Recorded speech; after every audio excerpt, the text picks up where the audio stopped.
The Green Sheet is a financial publication of the MWRA Advisory Board. The April 2015 installment presents an FY15 third quarter wrap-up with future projections made clearer by updated data. The third quarter held quite a few milestones in the overall operations of the authority. First, there was activity on two major contracts. The authority agreed to a 5-year extension of their contract with Nefco, the company that operates the pellet plant at Fore River. The contract will have FY16 implications discussed shortly.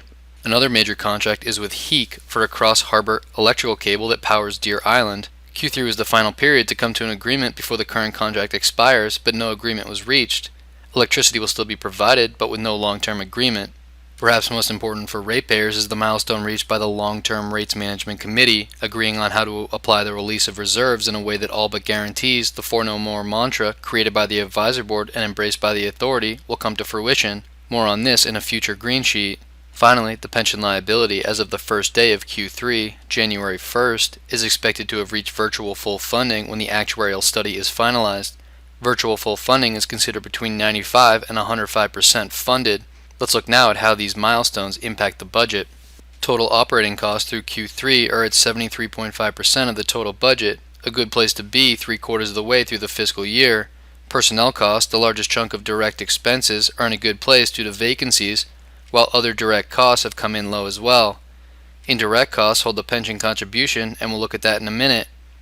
Capital financing is the real driver of total costs, and we'll discuss how much FY15 variable debt savings can be used to save money in future years.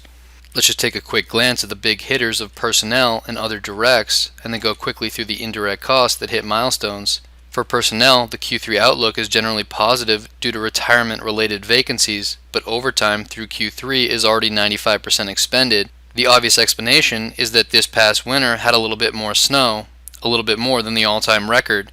Expect this line item to come in over budget for the year. For the direct costs not related to personnel, it's other services that holds the sludge pelletization line item, which is essentially the cost of the Nefco contract. The 5-year extension will actually lower the cost of this line item in the next 5 years. Quickly looking at indirect costs, total other is simply the HEEC contract, which is broken into two categories, capacity and O&M. The HEEC contract is a topic that the Advisory Board staff will continue to monitor and report back on because we feel that ratepayers have already paid for the cable and will not agree to additional costs to move it if necessary with planned dredging of the harbor.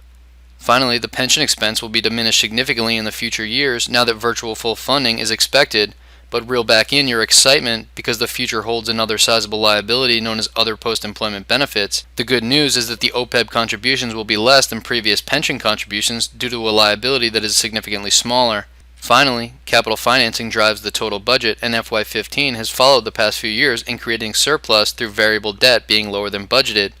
The variable debt savings doesn't affect the bottom line in this table because it is transferred into the defeasance account.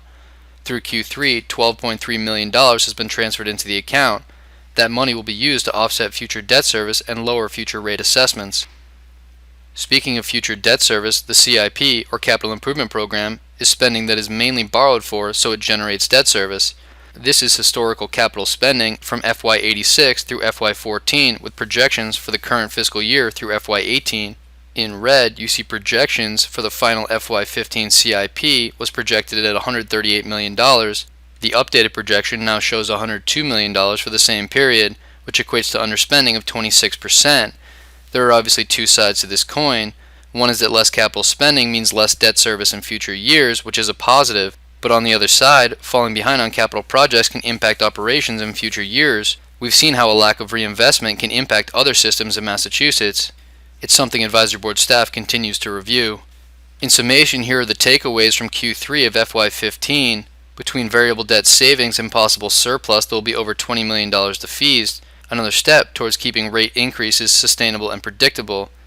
The decisions made by the Long-Term Rates Management Committee should allow the authority to fulfill the recommendation of the Advisory Board that combined rate increases for sewer and water never again go above 4%. And finally, when the newest pension fund valuation is received, the authority's FY15 pension fund contribution should be the last of its size, as the focus now shifts to OPEB in future years. For any questions or comments, please contact us directly or visit our website at www.mwraadvisoryboard.com.